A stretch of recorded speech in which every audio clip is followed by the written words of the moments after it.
practice. Led by Puppy, finally making it to the grand finals, joined by Chrysalis, Nisha, Resolution, and Zayats, getting ready to sit down to play their best of 5 and their opponents, Tundra Esports.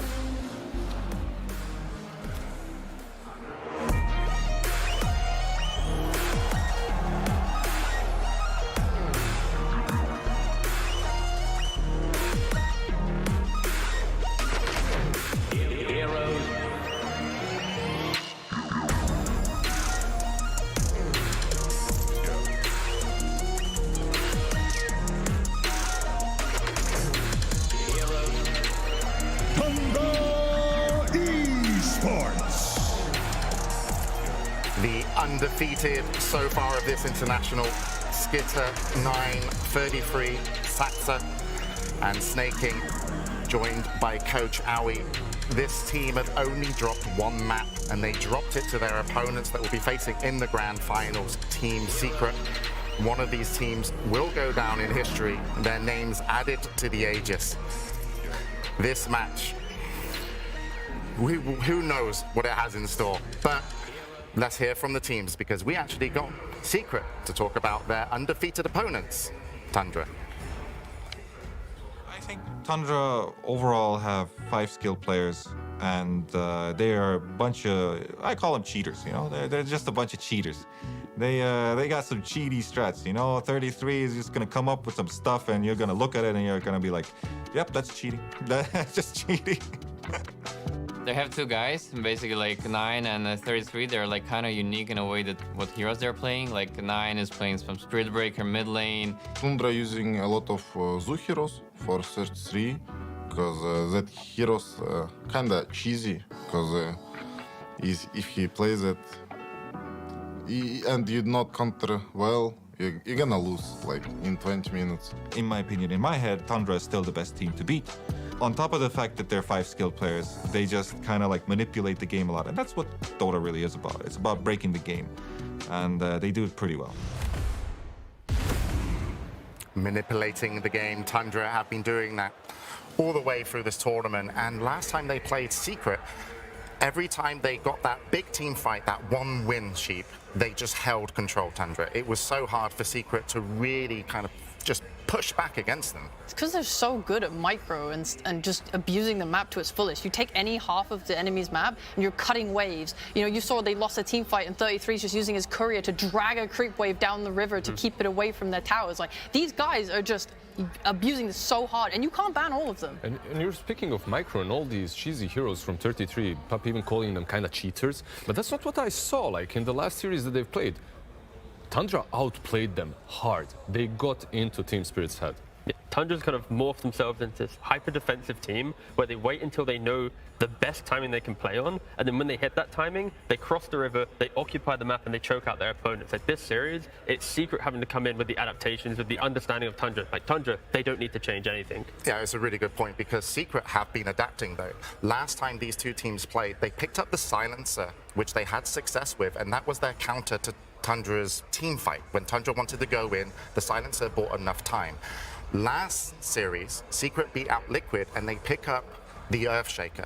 This is a great counter initiator, also with the Beastmaster that had Raw, and they really allowed their carries to shine. Admittedly, we saw Puppy on the crazy the carry Ench, but that felt like it was an evolved Secret. It felt like I feel like this time they've got more in their arsenal to come up against Definitely. Tundra. It did look like they prepared for Liquid. What were Liquid good at? They were good at kind of losing the mid game, but then clutching it at the end.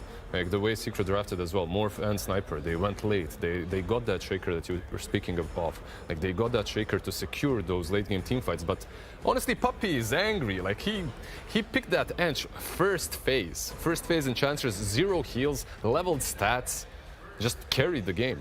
Yeah, but it's the fact that we're talking about adaptation, but for Secret, it's not about finding new heroes. It's about going back to the heroes that they have had incredible careers on. You know, like with Puppey and Enchantress, he's got 148 games, 66% win rate in his entire career. And then you go to Nisha as well. He's in like top 5 morph players in the world for quantity of games, 78% win rate. Like you just, in these moments where you're at TI, you don't try and find new. You go back to the old that has found success. And I'm expecting to see these heroes pop up again in this grand finals. Yeah, we've seen like Crystallis's Monkey King as well coming up again. Like I think he is a great story of someone who people, you know, doubted throughout the qualifiers. I think even his old teammate Fishman said it felt like Secret didn't believe in him, but now it does. It feels like that. It feels like you can see it in his play. You can see it in the drafting. Like they'll pick Rezo early and he'll clutch it all out, and you have these later picks for Crystallis, and he is really showing up. Yeah. I mean, Crystallis is showing up, but you've got to think about Tundra esports carry as well. Skidder, in his interview, he just said, this TI just feels right. And people have considered him just to be probably the best performing carry here. Obviously, they're in the grand final, so certainly, you know, that there's some proof to that. But Like, what about Skitter? If you know Skitter, and if you go all the way back to like some small European tournaments, like these heroes that are in the meta right now, that are being played on TI, these are all his comfort heroes. I go back to their series versus Aster. They win against Stark, then they pick it up themselves, and he goes like ultra kill godlike on it. Like all of the heroes like Slark, CK, Lifestealer, they fully fall into his comfort zone. The fact that you talk about Skidder being comfortable and like he thinks he's going to just be good in this TI, like that, getting a carry player in that mindset, having that confidence, and going, yeah, it just feels right. That's so scary for him. That's probably why they're also finding success, because they talk about the mental game in their pre-interview. The fact that they're in this good mind space and then they're undefeated. Oh, that is so scary. I mean, if you're going to beat someone in the grand finals, you need to be mentally there to be able to push your heroes to the limit with your team. And we did see that from Secret when they were chasing down Liquid in the final moments to close out round 3. So I think Secret are probably going to be, you know, on a high after that win coming into this. But Tundra should be feeling, I would say, confident. They did beat Secret earlier on. Calm and collected. That's how I describe it. And that's really the team. It's big for them. It's massive for them. AUI himself was saying that it was the mental game in Arlington that caused their loss, and they got a psychologist now. They're looking good. And looking at the mid players as well, one of the things about momentum is Nine playing mid. Like, how would we describe Nine's play style? Nine, the mid for Tundra Esports, he seems to move a lot. He gets involved. Is this like, am I wrong? This No, is what you're I'm right. seeing. You are super right. He's like an ultimate playmaker at the moment that comes with a ton of flair. I feel like that kind of mid laner is what you need to win the TI. Like you need a maniac on the mid lane, like playing his tasks, just doing crazy stuff. I go back again to Thompson, to Monkey King Pagna mid lane, like just innovating, doing new stuff. That's what you need from your mid. Like you need to get in their heads, like you need to pick Tusk first phase and then they're thinking, oh, is this Tusk mid? Is it position 4? What's gonna happen? And then they just throw it on mid, and it's Yeah. like Nine getting in your head. And he's getting like 20 But kills. can you kind of stop Nisha though? Can you get into Nisha's head? Nisha, the mid lane for Secret. I mean, this guy, he seems so calm and collected, and he's got Puppey next to him. Did you see the Morphling game earlier in game 1 against Liquid? Him just like taking over the tough, snowballing into high ground, going for high ground pike, waveforming in, piking out. Like, yeah, Nisha right now, if he plays like he did in that first series, he is. Wait. You say right now, like in the first series, Sheep. When's the last time you saw Nisha underperform? Never? Go back through your calendar, yeah. I mean, Nisha is amazing, and so is Nine. I really respect Nine's thoughts on Dota. Like, he loves mid because he loves controlling the pace, he loves controlling the map, he likes having access to side lanes and making stuff happen. Like, Skidder was saying that him and Snaking are just like, Nine talks about his teammates and say how they're biggest nerds, and they all just love talking about Dota. Like, they just all bring so much to the table, like 33 bringing a lot of micro information, helping with item skill builds. It feels like everyone has something that helps each other, and you bring that to Nine on his mid, yeah, and he's just able to like make everyone's like strengths shine. The thorn in the side of some of these players, though, were often the soft support. Zayat was killing it in his last game on the Earthshaker. But he's also bringing the energy, and that's the key thing. When we see these little player shots going right now, Secret, they're the ones like That's Resolution. Zayat's right there on camera. Like Rezo, he's joining in with the crowd. He's like doing the wave. Zayat's during the game, he's standing up. He's hitting a fissure. He's like air punching to the enemy team. Like this team is energy. Tundra, on the other hand, calm. Like literally, they win a fight. You hear the team cons of the True Sight thing. Nice. just like Ali Nice. said it would go. Yeah, exactly. Yes. Yes, Master Aoi, thank you. We shall win this for you. Like, they are just, it's polar opposites in energy between these two teams right now. Yeah, if you're Tundra though, you don't need energy. You're winning every single game. Hey, they lost the map. Stay cool, stay calm, Exactly. all Look at according to them. plan. Yeah. And God, of they're course, this so will be calm. a best of 5, and this will push them to their limits. Do you think they can have the stamina? Because they've played a lot less games than Secret. Game So of these Dota games- players. Come on. this, you know what? Go on. I don't want to know. Oh. You know what I want?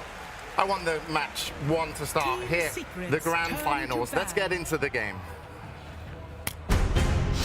Team Secret versus Tundra Esports. Grand Finals, Game 1. Esports turn to ban. Team Secret's turn to ban.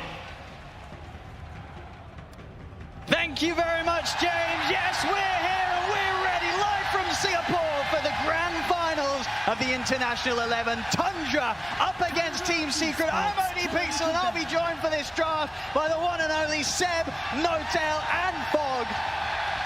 Ladies and gentlemen, we cannot wait for this. The draft has begun. We'll be able to get it up on your screen soon. But boys, you know, you've been here before. This time in a bit of a different capacity. What do you have to say about these two teams, the roads that they've been on, and what you're expecting to see today in these drafts? The best Dota you can get all year. This is going to be absolutely amazing. You know, as a Dota fan, I couldn't be more excited. This is the best time of the year, the best series of the year. So let's just bring it on. Top of the crop, as they say. Let's get 5 games. Let's just get the 5 games. Yeah, no, it's exciting. I mean, the first bands went away, like they went straight ahead with the Doom and the Brood that they did also last time.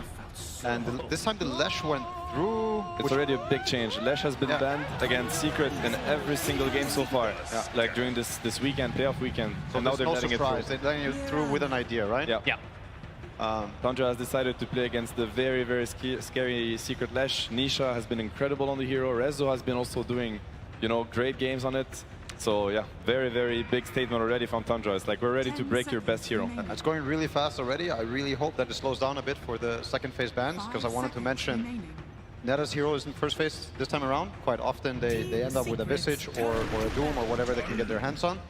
I thought that yesterday in the third game they should have banned the Enigma second phase, and they ended up not. And I think now they beat their Visage. If they ban the Enigma and kind of coerce him into the Visage pick again and have a strong idea, beat it one more time, I think they can set themselves up for like an advantage for the rest of the series. Seems like a pretty solid approach that a lot of teams have been taking, right? Try to limit 33 if he's not opened up with, as we see, the Doom, the Brood, try to force him into something that's less comfortable. I think you go through with this path, you know, and if you're going to go against the Enigma one more time, I really hope you got the right answer. Because it seems to be one of the strongest heroes, like first item, Wraith Pack kind of hero in this meta. I'm glad you brought it up too, because I think Pano was also mentioning there is a different dynamic between both teams, right? Rezo never really buys the Wraith Pact for the most part for this team, while for Tundra, 33 tends to be like taking a step back, more being that support offlaner. So it's a really interesting dynamic they do have between both teams. Also, yeah, they have two very different styles, these two teams. Like, these are really two different styles of Dota that are going to be clashing. Secret is very much about, you know, the lanes and the momentum. They also enjoy to scale, whereas Tundra, I would say, is a style that utilizes the map much more. And the early game. Like, Tundra has almost been winning every single early game that they go into. I mean, statistically, they just seem to have this snowball effect, also related to the Wraith Pact. But yeah, they get a lead early on, the map starts closing in. There's a few, I guess, cases where it hasn't happened, but I think right now I'm quite happy for what Secret got and what the position that they're in. There are a few things to mention. Obviously, in the grand finals and in the best of 5, you know, side and pick priority matters a lot. Second pick has been king so far. Every team, I think, left in this tournament, like the top 4 were favoring second pick. Tundra and Secret are both also favoring second pick. Tundra got priority for this game, and they went ahead and picked second pick. It's very classic when you're in a second pick situation to try to pick open heroes. And in Tundra's case, it is. Saxa can play the Mirana, so does Snake King. I think 9 even played it one game.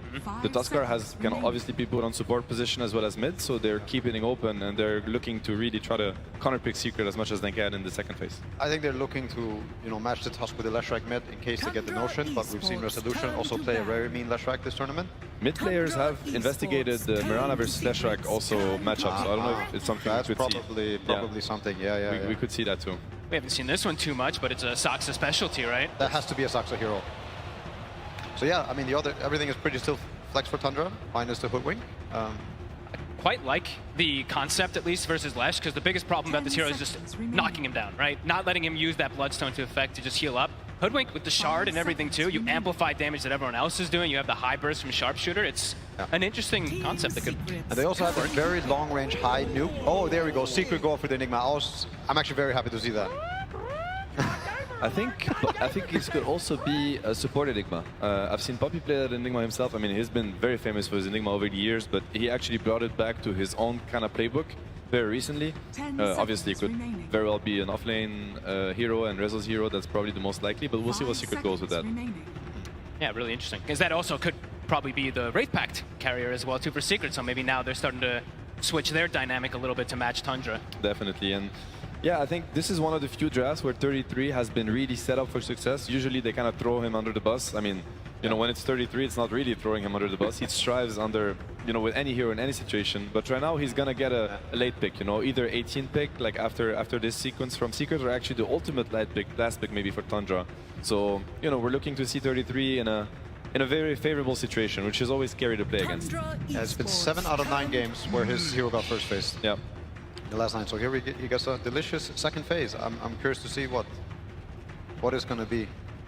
Beast is out, Brood is out. Visage is still in, but last time he picked Visage, they lost. He's played a lot of Tide also with a lot of success. It could be a hero he looks at. 10 seconds remaining. We'll see. I mean, he could also be quite innovative and, you know, do something we haven't seen him do yet. 5 seconds remaining.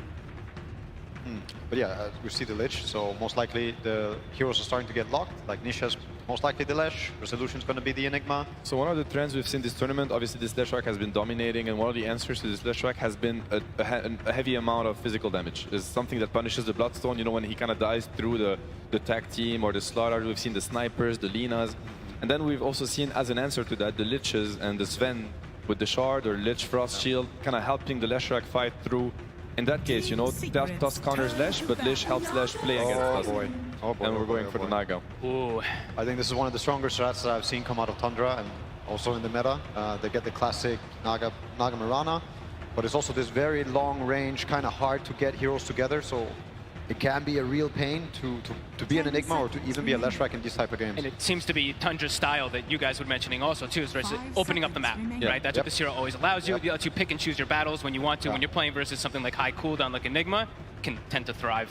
If you want to visualize how this game might play out, you know, for Secret, think about Tundra, first of all, is one of the teams that utilizes nighttime the best, I think. You know, they respect very much the 2 sequences in Dota, that is daytime and the reduced nighttime vision. So they usually go on the offensive on nighttime, which is actually a key factor on how they dominate their games. Think about nighttime, playing versus Naga Illusions, scouting your heroes, Moonlight Shadow, you do not see heroes, and then you have this Tusk, Hoodwink, bottom kind of high bursty heroes that can just pop a Leshrac, pop an Enigma right away. That's the kind of pressure, in and out pressure, that Tundra really excels at in team fights, and Naga fits that style perfectly. All their heroes are really designed to do so. Yeah, so we see a lot of interesting things going on. They banned Nakes themselves. Last time Secret played against Naga, they actually ended up having the Nakes. Nakes now, I mean, every lifesteal works in Illusion, and I think that's a big reason. The open wounds with the Leshrac. With the Leshrac, And now they banned the Morphling to protect the Naga pick. They were already planning it, and now they're also banning Bloodseeker, which is something that they also played previously. I want to say, I'm not sure. But there was a Morphling game here. In Bloodseeker, the same thing. You can also end up becoming this lifesteal bot where the Illusion poke stops mattering, but yeah, I wonder what Crystallis is going to go for. I don't think it's an easy choice for him. No, they've targeted him a lot, right? We've seen throughout all DPC, people that kind of made the jokes for him, especially him himself. He's like, yeah, I have my 3 big heroes, right? A lot of them he proved all the haters wrong, like, honestly, that's why he's here. I think they really have to think about and try to guess what 33 is going to be looking at also, and try to kind of... I mean, they don't even care the Visage. Look at that. I think that's a big statement also coming into game number 1. You know, you have a chance to make him maybe feel uncomfortable, but instead you're going for what you think is the right pick for them. Not sure how much I would like Visage for Tundra anyways as the last pick. Probably not the strat with Naga, I would say. I don't think at all that's what he should go for. 10 seconds remaining. Yeah, it could be the Tide, I perhaps? think they have to respect the Tide, and they most likely will try to pre-pick for the Tide Hunter. Yeah, I agree. I think the Tide is also what he would be looking at. I also think Batrider is a really strong hero with this kind of strategy. I don't know if it works. I mean, it has some value, you know, with the heroes that you have, but even against the Lesh and the Lich, you can get like some high magical damage scaling meta hero, but I don't think he's played a single Bad Rider game. Maybe Used not, to be. maybe not this tournament, but it's definitely one of his very strong heroes. So it Seen would it- not be a surprise. Seen a couple teams even try like the Brewmaster versus the Lash, right? Where you just lift him, ignore him. A lot of situations too. Is left in the pool. It is. You also get a Meta hero. dispel. You get a dispel for There's a cross draw shield. ban. Yep. Okay. It could be a great brew pick, by the way, and it's a very big 33 heroes. Yeah. 33 hero, by the way. I think it's a great suggestion. When I see like the Drow as well too, we saw even though the game was kind of back and forth, you saw that long duration silence and a lot of fights just devastate him too. So I do think it's a little anti-synergy with the Naga. Quite often, it doesn't really mesh super well. But of course, I mean, I respect. I'm the biggest Brew fan on this panel. I don't care what you guys say. Brew for life. I would pick Brew every day. It's a great every hero. game. Same.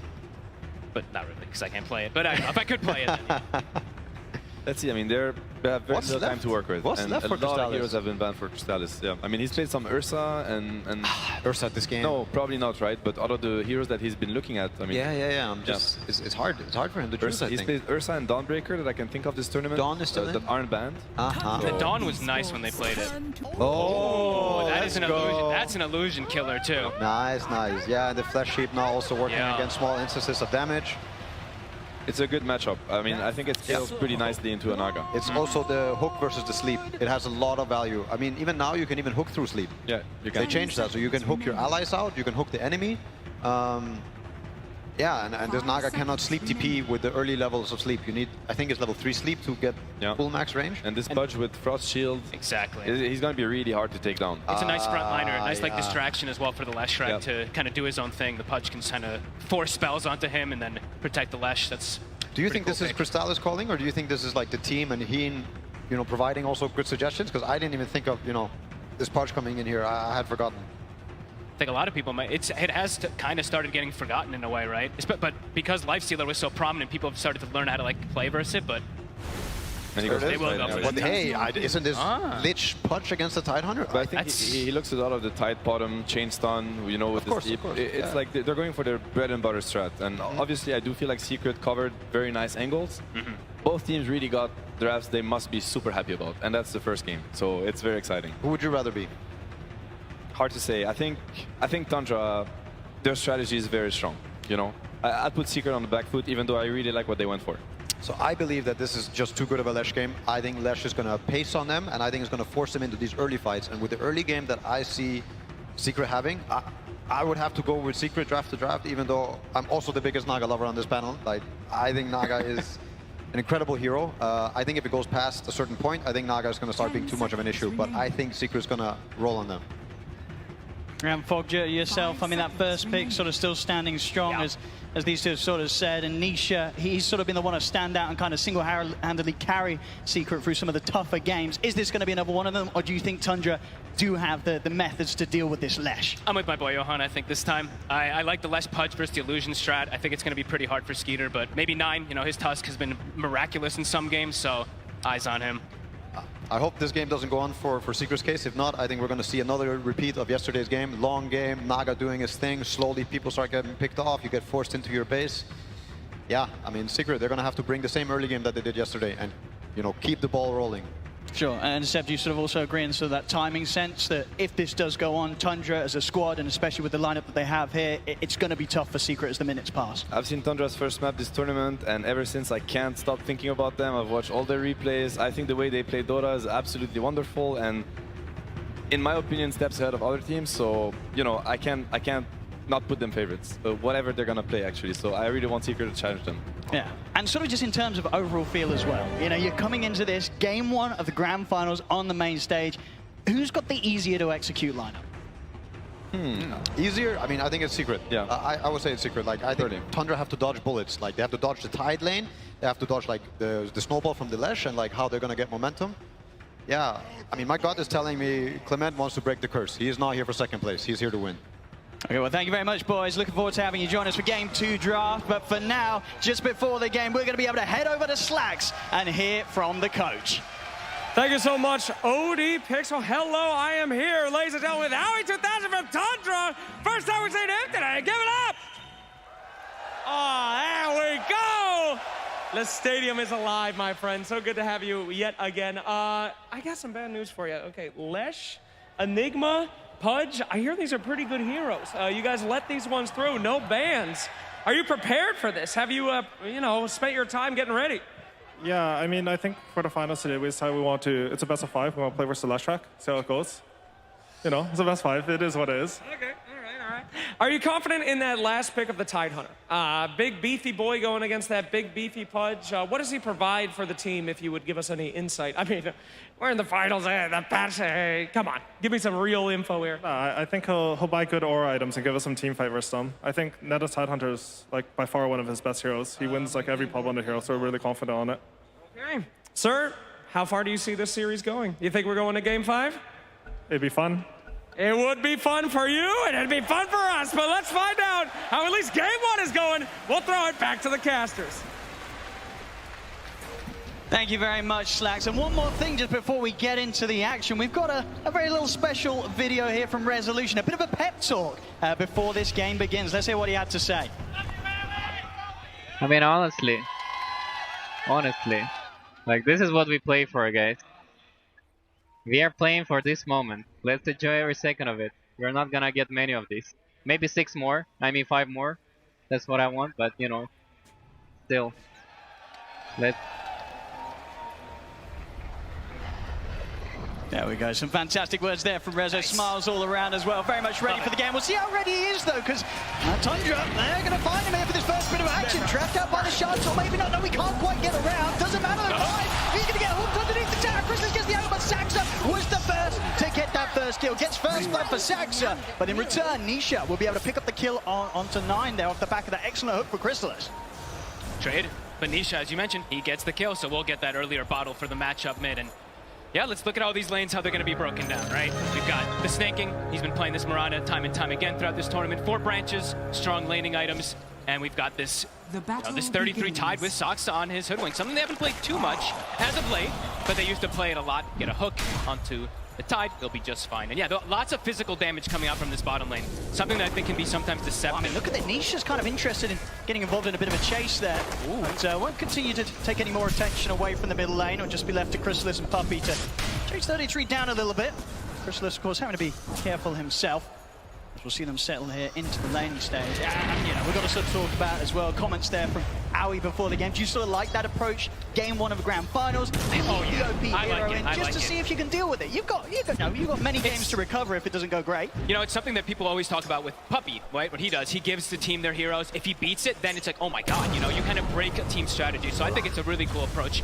And just looking at these lanes now, we have the Lich Pudge versus the Tide versus Hoodwink. Both of the bottom heroes on Secret starting with bringing up protections to deal with that physical damage, to try to tank up, because sometimes, like we mentioned, it can be a bit deceptive. Let's have a look at some of these lanes. I mean, overall, who do you have the biggest concerns for? Anybody going to have a specifically tough time in these early minutes? I'm looking at bottom, to be honest with you. I mean, it depends on how much damage they're able to do with this, like, Gush plus this Acorn shot, but it's a lot of magical burst that could sometimes trip up a Tide, so see if 33 is able to hold up with it. They are pretty limited on regen also, but it tends to be, you know, the Tundra approach, not having too many tangos. They like their mangoes a lot. And this mid lane matchup in particular, you know, of course, 9, one of the fantastic mid players to just continue to bring these heroes in that nobody else will really consider playing mid. Here he is, of course, bringing out the Tusk once again in Game 1 of the grand finals. Up against the Nisha Leshrak, though. You've got to imagine on paper, this is not going to be too easy for the Tusk, right? He's got to be careful against Nisha. I think just because of that kill that Nisha gets, you know, the bottle coming out so early. Otherwise, I've seen this Tusk actually be pretty decent in a lot of these matchups versus range. But yeah, I think Nisha, he's going to have a blast. Chrysalis is going to be okay here. Both spells on cooldown from Saxa and 33, so no further chase, but fair bit of a harass, keeping Chrysalis pressured underneath the tower. Starts to get easier for Secret once they get the Frost Shield levels, which they now do have, so a lot of that physical damage resistance for Chrysalis.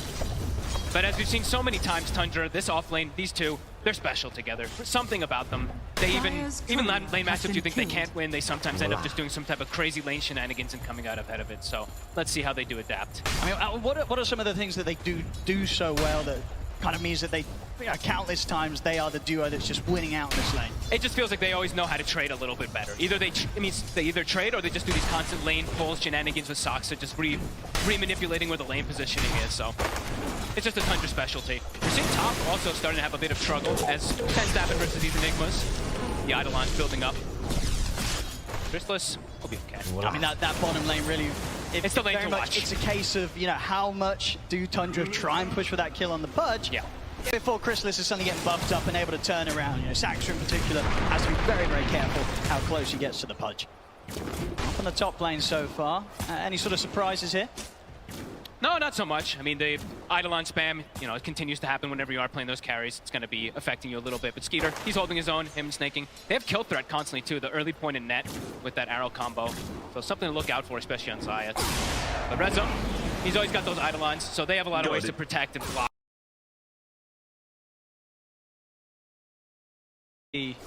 How good the game is for the Enigma. You know, how good is it for Rezo? Is it going to be easy for him to have impact with the black hole, or is this going to be one of those games where it's kind of everything else about the hero that's going to have its strengths? It feels like that tends to be the story for the Enigma a lot of times. But if you look at his items that he's got queued up, you know, we did mention the Wraith Pact comparison of the team. He's going to go for the black hole plays and just play around his Malefice and stuns from a distance. Absolutely, I think something that we're going to be very, very happy to see. Yeah. None of this sort of Wraith Pact rubbish. You know, we want the action, we want the black holes. Hey, if you look at the way the lineups can go at some point, there is going to be that lack of BKB disable, of course, for the Enigma. Sure, they're going to be able to sleep and reset and do these kind of fights that we see Tundra do a lot of times. We see a lot of teams do with Naga Siren, but could get to some points where you have to take these fights. Bottom is. Oh, he lands it.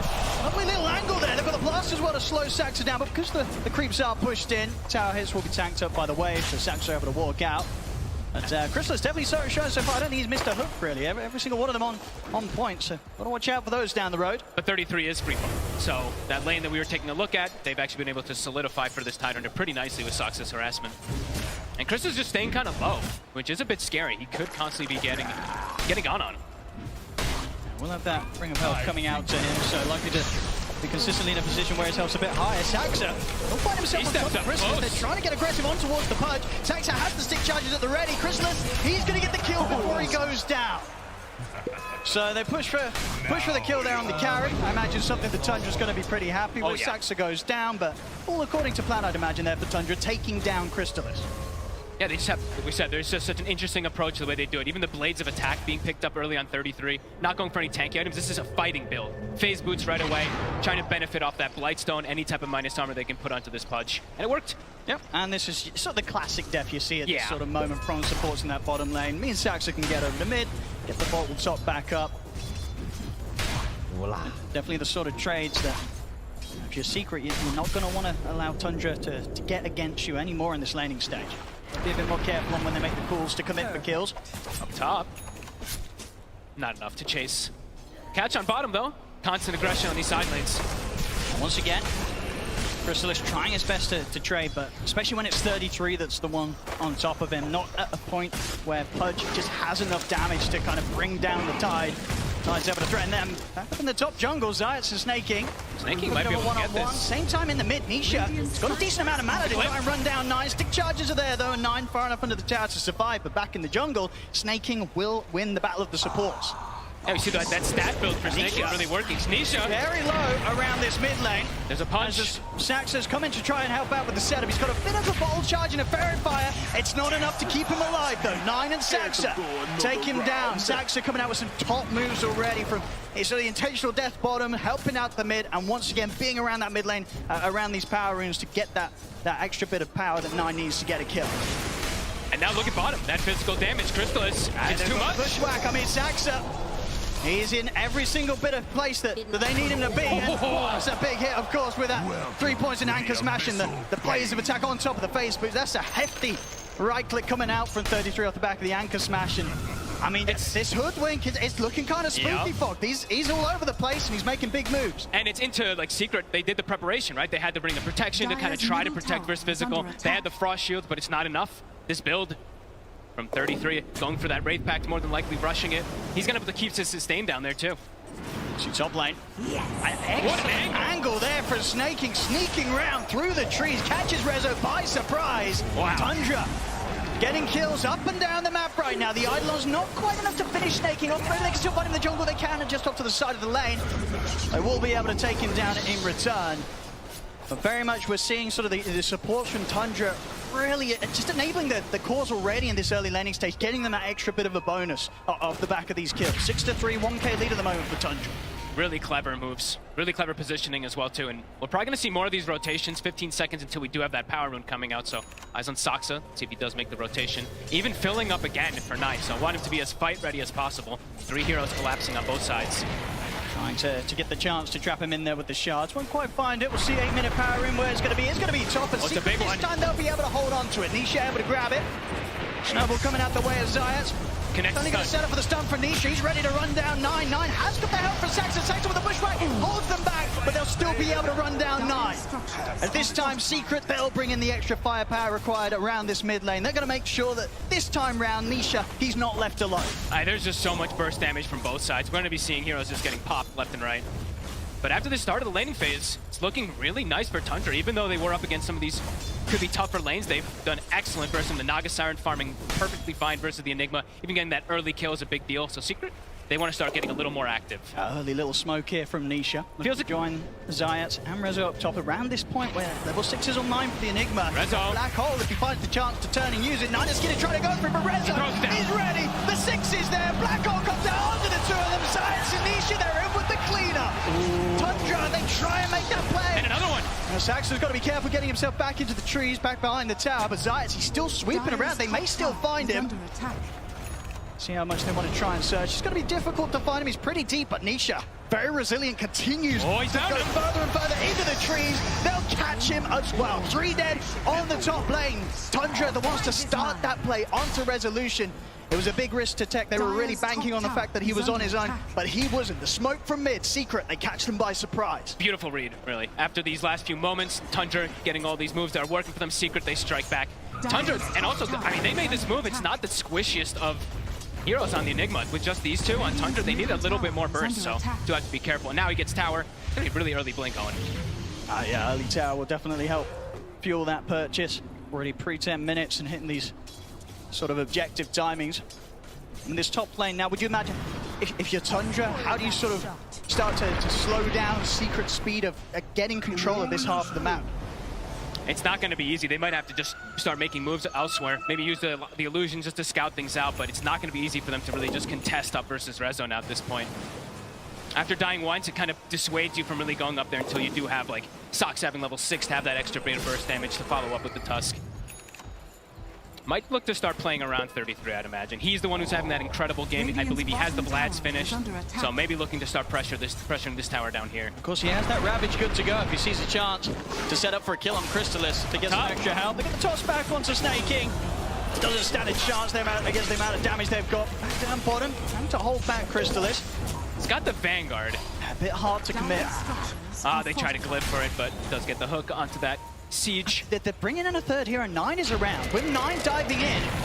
Secret's full rotating now. And Tundra, you know, they sort of learned from the mistake up top. They don't want to try and push for these kills too much. They know that Secret at the moment, they are on full responsive mode. It's a pretty devastating lineup to try to commit into these kills too. And as we saw, that Black Hole, also Chain Frost for the Lich, it can just turn any type of these tides.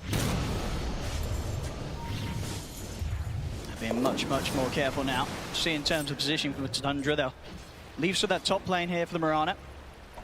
Yeah, just start jungling up, Skeeter scouting out with his illusions as well. They're going to constantly get cleaned up though, seeing Zayats do that a few times. Radiant's middle tower. See if they're able to just continue to enable space for Skeeter to keep up on the Naga Siren. So far so good, of course, has a solid 1,000 gold lead against Crystalis, carrying here for Secret on the other side. Things are close, so as Noto and Seb were saying, you know, the pace of the game for Secret, they probably want to accelerate things a little bit more. Tundra, whenever there's these low periods, they're pretty happy that they're not getting pressured. They're going to see if they can take down Crystalis here with the 3 of them. See what sort of help he gets this time round. It doesn't look like there'll be enough to save him as Tundra. They'll get the kill. They strike again when they know that it's still at this point where Secret, they've probably not got the TPs back up. They just don't have the methods to respond when Tundra time their aggressive moves like that. This Hoodwink seems to just be the specialty, right? This burst damage, getting that 6 now. Radiant structures are should be able to set up for this tower, finish it off. They still have Ravage too, so the threat. Secret, look like they're going to play on other sides of the map. Nisha going to start hitting mid. He pretty much has the Bloodstone done. That's on net worth. Nisha. He's had many of these games where he's been at the top. And he'll have the whole match. He'll have this Bloodstone a bit before the Wraith Pact is going to come out too. So we've seen a couple times Tundra, they've counteracted this Bloodstone a lot because you just prevent how much damage it does, so you prevent how much healing.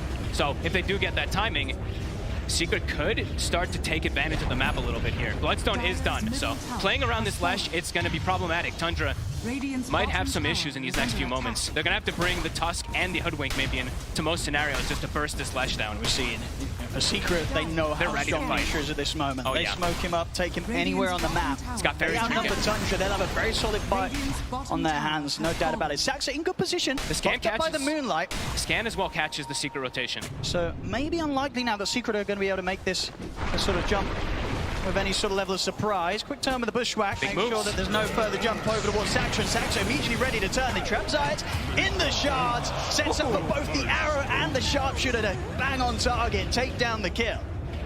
That burst from a distance, you don't really need to commit too much of anything. And now Secret, their rotation ends up not working, not getting them anything big. Does show that the Bloodstone is finished though, so I think Tundra, they're going to keep tabs of that, sit back, farm a little bit, wait until they have an opportunity to actually catch this Lash when he split away from his team. And Skeeter, he's still doing fine, still loving life. Things are not too problematic, even though he has that death that they had going for the Enigma. He still has pretty good timings on his items. Absolutely, yeah, he knows that when Secret try and poke at the rest of his team down there on the bottom half, this whole area of the map opens back up a little bit more for him. As you can see, the wall control, it's too bad at all for them. There's not any deep vision from Secret around this area, so Tundra pretty happy to continue to hold this area for Skeeter to keep the farm up and stay up there towards the top. Only a couple of hundred behind Nisha's farm. They've got the Wraith Pack down now too, so they probably can look to just fight back into this Slash Strike. They do need to just watch out of the big ultimates that are in there too. The Lich plus that Black Hole. Just need to be careful how far they overcommit versus Secret's pretty tanky lineup. Zayats. And as we've seen many times, you've got to be careful how you try and poke towards Tundra. When Nine's around, he's just trapping you in the shards every single time you step up alone. Nisha, taste it. Got that haste rune. We'll see if he's able to chase down anything in return. Nice little sidestep there from Nine. Make sure that he doesn't get caught out by the stun. Tundra's back under the tower, and Nisha won't be getting any kills today with this haste. Unless...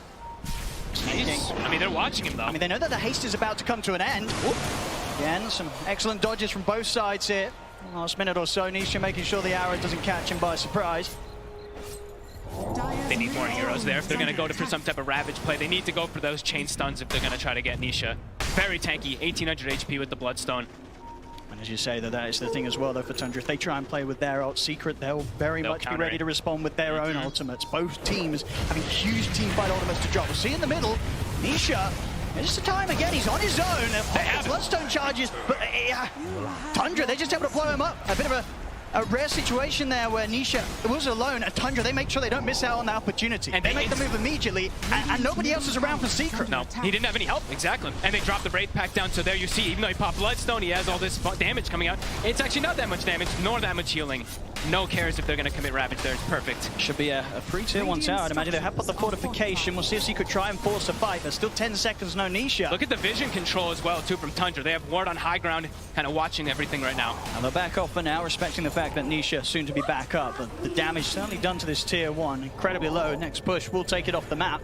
Secret, as soon as Nisha's back in play, they might just try and find some sort of move around him. This time round, making sure that they're in position to enable the Lesh and not allow him to get caught out alone. That's the biggest thing, right? They have to start playing as much as possible around Nisha. Try to slow down Skeeter, because all these moments ticking by, this Naga Siren's just getting all the free farm in the world. Manta's finished, has an Arcane Rune, so he's going to be able to push out these lanes freely.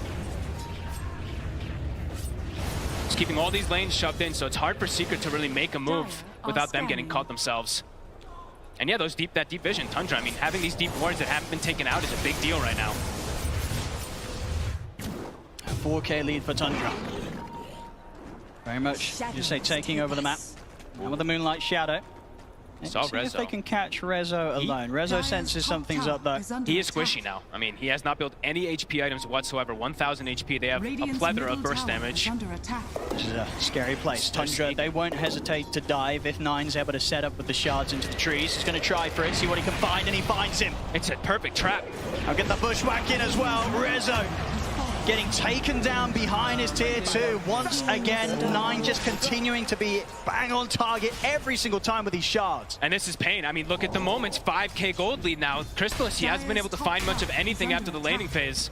They're making all the space in for Skeeter, and they're getting kills out of it too. They need to slow Tundra down somehow, or look to make some sort of fight happen around their own ultimates. Just set the team fight up for Nisha to be able to burn through these enemies with this incredible amount of damage he can do as the Lesh. Dungeon's just, I mean, they're keeping all the lanes pushed in. Look, Snaking goes to the scary lane. Top, he's going to push that one out quickly. Mid's pushed in, bottom's pushed in. Skeeter's already starting to look to cut some waves. Okay, maybe suiciding some illusions, but looking to cut some waves. Yeah, the pressure on the map, it's too much right now for Secret. Just getting information on who's sort of still sat back here in the base. They know that Rezo's only just stepping out, so they can sort of plan for the movements of this Enigma and make sure that they're ready to prepare for any sort of jump Secret tries to make on them. And look, they're building more and more dead. Crystal, he's really far. Deep. Very far up the lane. Now you can see Tundra there a bit hesitant. They know that if he's going to play aggressive like that, chances are that the rest of Secret's there to back him up, and Secret were able to step up. As soon as they see anything, though, 33 is just knocking on a tier 2 bottom as this Tide. Getting close to his pipe as well, so all this damage mitigation for the Lesh. I mean, it's starting to get online. Yeah, the amount of pressure that Tundra can apply, something that we've seen them always had the power to do with the drafts they normally enter in with. 33's Tide just being able to sit down here, Skeeter able to split the map up with his illusions. It's just a whole lot of everything that Secret's having to deal with right now. Tower's just continuing to get hit. 33, he just knows he's free down here because he also has that ward backup. He has Skeeter near him too.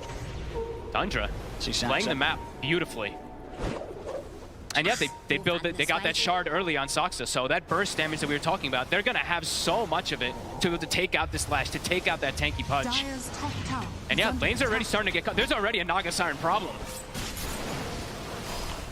You very much see it in the net worth, and indeed so far, Secret not really being able to use the power of the Pudge. Now, Chrysalis still very much behind here in the farm, and we see underneath the tower, Tundra, we start poking at him, getting him pretty low. Chain Frost will be thrown out, but not too many bounces at all, and 33's ready to go back in onto Chrysalis. Secret, at this stage of the game, they can't even protect that Pudge underneath their own tier 2. Rezo jumps forward, they're looking towards 9, but 9 is forced down to the side. He's going to be able to step away, see if they can continue to try and get any further catch. Zayas will be able to get the toss back onto 9, so they'll take him down. But look, very much, it's such a struggle here as we're seeing for Chrysalis. Under tier 2, Secret, the rest of his team pretty close by. They couldn't help him. They need to get more. Tundra, they're ready to try and pick more kills out of this here as they head into the jungle as Secret. Catch out puppy, ravage for 33. Puts an end to the life of Zayat, and Nisha has to step back. It's just him and Rezo on the retreat right now. Rezo? See if they can get any further setup. Gush from 33, sharpshooter hit coming in as well. Respawns will be there for Secret. Chrysalis back in action. Tundra, they won't push their luck. They know that they're maintaining this lead. And as we've seen time and time again, once they get that lead, Tundra, they very, very rarely throw it away. Especially if they have Skeeter on something like this Naga Siren. I mean, he's been absolutely free the whole game. He's got the Orchid, he's on his way to the Heart, and it feels like there's going to start being some really big damage issues on Secret. And the map just continues to be pressured everywhere too, right? Tundra, they're forcing so much bottom. It's like 4 or 5 heroes of Secret having to react to this. Meanwhile, Skeeter's just, he's loving life. Plan is being executed perfectly by them. And for Secret, approaching into any of these fights, like Zayat, he still doesn't even have his Blink Dagger yet, so him being able to jump in, get some type of repositioning, getting some fight advantages, it's not easy. Rezo is the one with the Blink as the initiator, but as we've seen time and time again, he's just very squishy at this point. He'll just die if he goes in. It's not easy at all for him to find the chance to get these black holes off, and especially before he has that BKB done. And pretty much impossible if Tundra, they turn up in numbers. And look at this approach from 33. You know, we were talking about damage mitigation so much. It tends to be a big thing that Tundra's going for. The pipe, the Wraith Pact, and he's even queuing up a Mage Slayer. So really cute approach. How do you fight through this? Pudge and Lesh, right? Completely reliant on that magical damage. So if he just gets an Anchor Smash, if he gets that Mage Slayer applied on them, how are they going to be able to bring down the targets? Especially that Naga Siren, who's gonna have this Heart pretty soon. Each passing moment here, each minute, Tundra is getting further and further ahead. Very much feeling the control they have on the game this early on as well. 22 minutes in, 8K lead. Yep. And they even have, you know, 9. Oh, we got the Orchid coming out. We'll be lucky to find an illusion rune. He'll be all right. And yeah, they also have 9, who's going to be going for his standard Tusk build. He's going to be that straight physical damage burst also. So they have kind of everything going for them here to be able to take down, focus fire the Pudge, focus fire the Lash, reduce their damage, and take objectives. That's the other big thing too. It's going to allow them to get Roche a little bit easier and push those towers. It really very much is a case of, you know, even through that Bloodstone heal, Tundra, they will kill Nisha so quickly. The Secret's response, it has to be immediate with their sort of counter initiations in terms of the black holes, and and such. I mean, it's 22 minutes and there's only 2 flesh heap stacks. Never a position you want to be on the Pudge. But Crystallis, he's got Ags done. Let's see what he's going to be able to do with this. So around the mid there. Looking towards 33. This is not an easy kill. He's very tanky. Very, very tanky. And oh my god, okay. There we go. I mean, they have to. I don't think they're getting that kill if they don't there. They got it before he drops the pipe, before he drops the Wraith Pack, so sure. I mean, getting him off the map is That's the only way they kill him. Yeah. They've got to do it quick. They've got to do it safe. They've got to use the black hole in situations like that. I'll take him off the map, and it will at least sort of give them a bit of peace here, maybe for the 30 seconds. Knowing that Tundra, they won't have the tide for the fight, but nonetheless, though, Tundra, they're still that farmed that they'll definitely still go for a quick kill. Bottom. Tide or not. More than enough damage, probably. There it is. And some Deso stacks for 9. See Lotus now done as well for Nisha, so a little bit of an extra way that he can try and prepare himself for the fight. Give him a bit of a better shot of not being blown up. Some of the targeted abilities from Tundra. Yep, be able to protect him. Also, if there's like a snowball, he can even get inside the snowball if they play it a little bit perfectly. He can also dispel the boomerang buff, or debuff that is, which amplifies all that damage. Nisha? This bottom tier 2 is so scary, surely. Here for Secret, unless they can ensure that Tundra put off from diving, and they will get back. Christmas, he hits the hook. Grabs back 9 before Skeeter's able to do anything to save him. And sort of frees the rest of Secret there with the song. So, a good catch onto 9 there. Secret coming in with some level of response now to the moves from Tundra. It's definitely not as smooth sailing as it has been for the last 10 minutes. Secret able to slow them down a little bit by bit. Yep, and now they have the blink on the Tiny. So an actual initiator rather than just forcing Rezo to be that one to jump in with Black Hole. Getting themselves back on the map. Every time they do kill one of those heroes, it feels pretty massive, at least for Secret, but Tundra doesn't seem like they care too much. I mean, it's just the Naga Siren, right? You know, Skeeter, he doesn't care if he sees a hero or a teammate die every now and then, wants a minute just one off on their own. As long as he's still hitting the creeps, he is happy. Top of the net worth, and indeed with his heart, you can see Skeeter. Him and his illusions, it's not going to be easy to deal with. Sort of the main way to deal with it in terms of the Pudge and the Leshrac. We know that Tundra, they can kill these heroes. As underneath the tier 2 mid, they're looking towards Crystallis. Skeeter, he's ready to commit in. As they go right in on top of him, Nisha will turn up for the fight, but not able to make any sort of move in time to save him. Crystallis goes down. And you see 33, he's ready to just waltz right underneath the tier 2 as well. Sides will jump over the toss back. Chain Frost. They are getting 9 pretty low. He's able to get the snowball off in time. Ravage there for 33 ensures that 9's got the space to step back. As Zayats will fall. The bushwhack from Saxa finishing him off. Secret trying their best to deal with this team fight. These dives, this aggression that Tundra is performing. Most times, 9 out of 10, they're not able to deal with it. No. They're not able to stop them from getting what they want. Tundra, they'll push down mids, take down this tier 2. Everything continues to just being ticked off the list here for Tundra. This Skeeter Naga is just way too farmed, really, for them. Once he shows up to the fight, they're like, oh my god, we do not have enough damage to go through 3,000 HP. It's going to take them quite a while, and it's into Wraith Pack, and it's into Pipe, and also we saw our beautiful observer point out an extra cloak purchased up. He is going to be going back for the Mage Slayer, as we mentioned. He was queuing up Blink for a moment, but yeah, just really looking for all that damage mitigation, making sure that Skeeter will probably never go down unless he gets caught by absolutely everything. So for Secret, next few moments, pretty difficult for them to look for these fights. Multiple Blink daggers. You see even Puppey gets a Blink. They need any type of follow-up. They need the big burst, right? If they catch 1 or 2 heroes in a black hole, they need absolutely everything. That's a lot of weight on Resolution. It is. He's got to do something incredible. We get the toss back here on a Snake King, but Puppey's low. Rezo's going to use the black hole. It's only on 1. Catches Snake King, though, and the song's out. Tundra, they're able to reset the team fight. Puppey goes down. Zayats also to fall. As they'll lose Snake King, but they get to, once again, Tundra just proving at this stage to be almost impossible for Secret to fight into. Tough position to use Black Hole. Pre-BKB, even to all these stuns, into Song. I mean, he must be close to the BKB, right, Rezo? Getting closer. I mean, he bought the Shard, he bought the Lens, so he has delayed it quite some time for himself. And Tundra now, they probably are like, okay, well, no Black Hole. We can probably look for Roshan. Straight to Roshan, indeed. They know that there's going to be no chance of Secret heading out to this area of the map. And they kill it fast. With Riptide, with Deso, with Gush. See all that minus armor coming into play on top of the Orchid. Secret, they are reacting though, bringing 4 heroes. Scan is going to catch them. Radiant's top tower is under See if they can get any sort of fight going here. It's not easy. There's no black hole to rely on. They're still take straight into the fight with Chris as he walks forward. Snowball's going to be there for now. Gets them over towards Nisha. They're trying to step back though. Nisha getting off a good amount of damage this time. See on the sharpshooter comes in, takes down Zayas. Chris is trying to stand his ground with the dismember. They're forced 9 back to safety. Roshan falling low. Chrysalis also having to back away as 33. He's trying to finish off the Roche. Puppy and Nisha, they're stepping into the pit as well, but 9 heads in Snowball. They get the Ravage off the same time. Rezo tries to jump in to steal the Aegis, but 9 only picks it up. 3 dead on Secret. They'll take the Aegis quickly out the hands of 9. But Secret, they're getting chased back away from the pit. Very much felt like a bit of a last-ditch attempt there from Secret to try and stop Tundra, but they couldn't take the fight around the Roche pit. It's 4 dead, 9 continuing to chase. We'll see Puppy able to blink out just in time. It's a good fortune that he has that item there. I mean, it's wild how much damage is reduced there. In most situations, if there's not a pipe, if there's not a race so pack, clumped up and they just still didn't die. Look how much they only.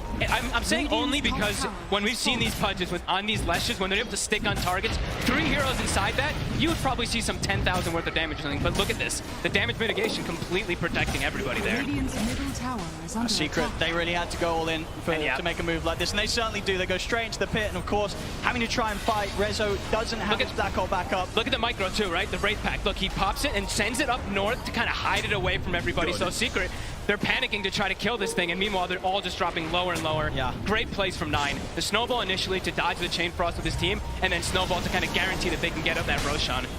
Beautiful plays from Tundra. Masters of the team fight. They are seeming unstoppable here so far in this game. 18k lead.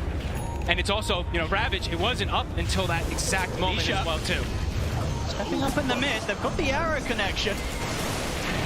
He's already used the Bloodstone here. Look at the Lotus Orb off in time.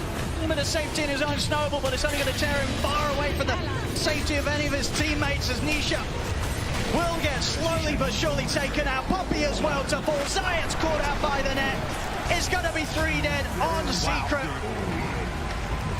We'll see how much further they want to play this one out. It is Grand Finals after all, but this game 1, it just looks like there's very few answers at all to what Tundra's doing right here. And it's versus that Lesh. They gave the Lesh. They had an idea, they had a concept, and it's working beautifully. Radiant structures. Full control of the game. I mean, 33. As they, you know, Aoi ended it at the end there, you know, talking about how important the Tide is, how good he is on this hero, and we're seeing it 4-1 in 15. Even without the Ravage, we see the effects he's able to do from start to finish of this game. Radiant's middle barracks are under attack. Of course, Tundra, we've seen many times before in the games that they play, when they have this sort of lead, they'll ever so careful not to allow any opportunity for it to slip away from them. So they'll back off from the push for now. Interesting to point out also, Skeeter did buy the shard as well, so feels like they're really understanding this. Limit the damage. You know, this is going to heal for 40%. They're reducing the damage that's coming out from the Pudge and Lesh, so how are they going to kill these big beefy targets, They right? have to catch them split up. But as we've seen, it's very few situations where Tundra, especially at this moment of the game, they choose to sort of fall back into positions that allow them to get caught one by one. Always playing around each other perfectly. Hook. Trying to get a rest rate 33, but he has got the Ravage. Will pop it, and now there's the jump forward. 9 gets straight in, takes him out. Rezo, he has got the black hole off onto the 2 of them, but do they have the damage? Chain Frost out, the BKB's already out from 9 and Skeeter.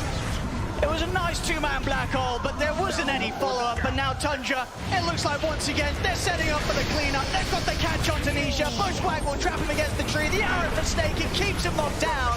He'll try and step back, but Tundra, the 4-5 of them, chase him down. He'll go for the TP out. He won't break it. Everybody dead on Secret. Tundra, they're ready to resume pushing down the mid. Radiant's middle barracks are under Just attack. seems like they're just way, I mean, this time they're way too far ahead, but they're always just, like you mentioned, everyone's always playing around each other. This time, Ravage is at the ready, 33 not even coming close to dying. And now they're all full health because Skeeter pops a song and heals them up as well. Tundra. We'll see if they go for one more fight. But that one more fight for Secret, once again, will be lacking the big ultimates. Black hole, of course, used by Rezo there in an attempt to get something going, but really with the BKBs that Tundra have, if they get it off beforehand, then there's absolutely no chance of Secret killing these cores. Top tower is under attack. 30k gold lead. I mean, full item for each hero pretty much coming out now. This is just, it's not a position where we've really seen any teams be able to turn things around when they've been against Tundra in particular. Especially Tundra get this sort of lead against you, it very much is over, unless something incredible happens. Especially when they have this Naga Siren, really. They look to be amazing. These illusion carries in particular for Skeeter, right? His CK, his Naga has been a pleasure to watch. In Secret, they tried to set that pace early game, but almost never in this game did they actually have a lead. The gold was always actually pretty much in favor of Tundra. Tundra smoked up, and you can feel it. They're ready to go for the finisher here. Puppey blinking in. All right, walk it down mid. Trying to catch the creep wave or something. Trying to get some sort of a distraction, you know, take Tundra away from the push. But the buying waves, some time. The waves are all in though.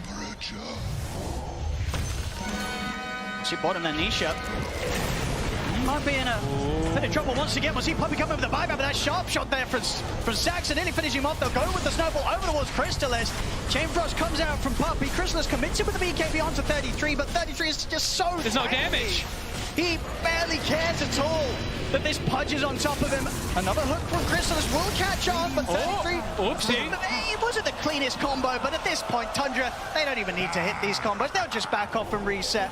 Not the Ravage into Song that, you know, will sort of blow away Secret, but they can afford to mess that up sometimes. They got a 32k lead. Yeah, we don't need it. It's fine, you know?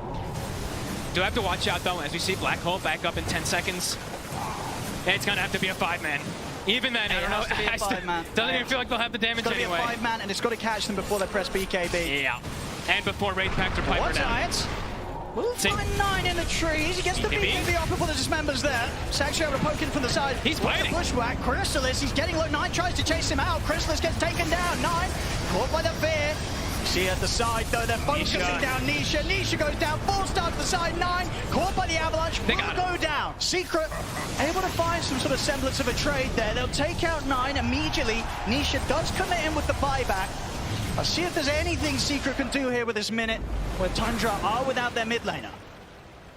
Nisha can never walk up. He just walks in, gets fully focused from everyone on Tundra. And another item coming up for Skeeter in a moment. My goodness. More heal prevention, more damage reduction, etc. Scotty's going to be coming out also for this Naga. Extra illusion as well with the level 20. Yeah. And illusion rune found us on top of that also. I expect us to continue to just see all 3 lanes push right up to the base of Secret. If Secret are going to try and find that, what needs to be an immaculate team fight, 5-man Black Hole, it's just going to be so hard for them to do it anywhere outside of the base. Leaving this area of the map, leaving the, you know, the some sort of safety of the high ground, it's just so tough against what Tundra's doing on the map right now. Tundra's on cruise control. Look, Snaking's even got boots to travel on the 5 Marana. Nice.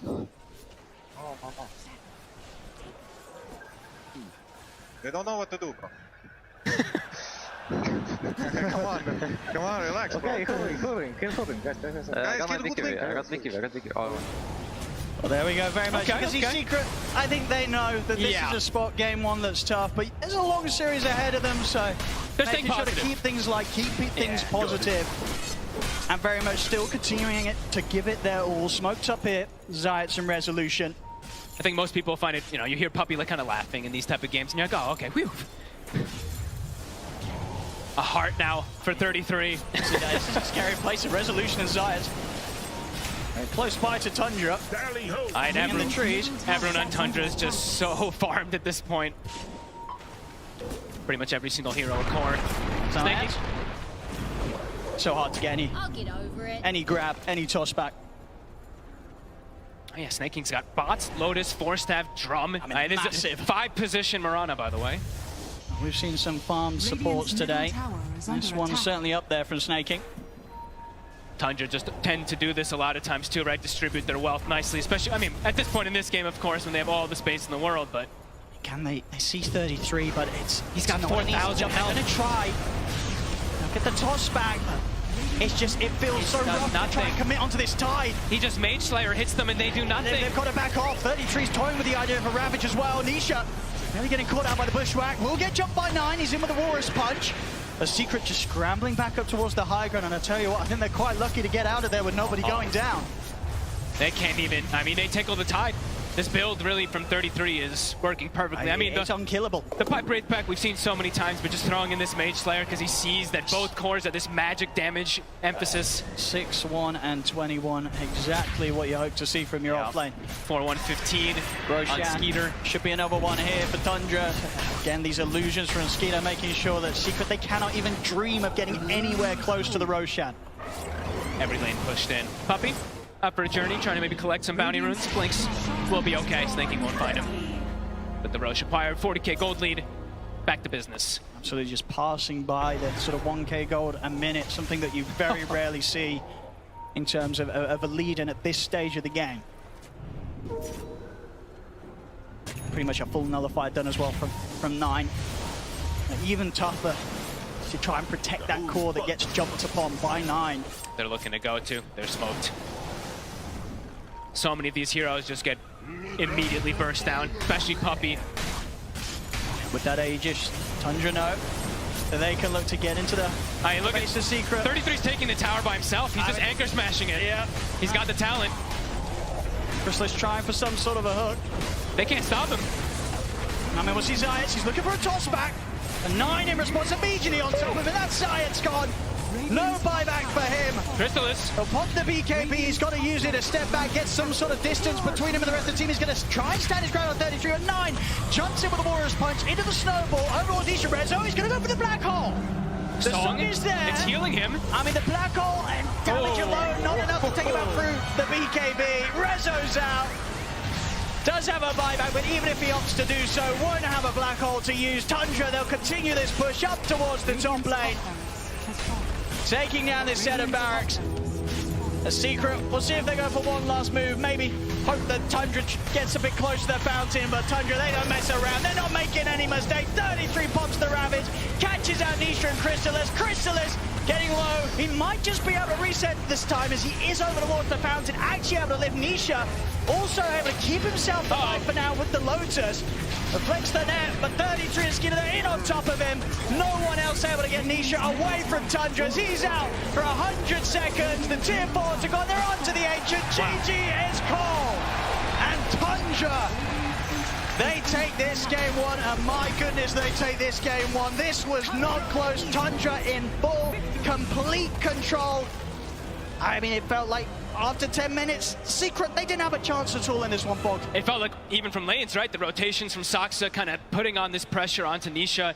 This was a miraculous game, really, from Tundra, kind of setting the tempo super early on with the Naga Siren draft. When you're able to kind of get this type of lead early on, and you have a Naga, and you start realizing, hey, we're versus only magic damage, my Tide can just completely counteract it, you know? Absolutely. It's an excellent approach. And I think what's going to feel really good for them is indeed it paid off. You know, as Aoi said, they wanted to try this game 1, let the Lesh go through. They dealt with it, and they dealt with it phenomenally. There's no question about it. It was never going to be any sort of issue after a certain point, as Tundra looked terrifyingly good here in this game 1 of the Grand Finals. Back over to you guys on the panel.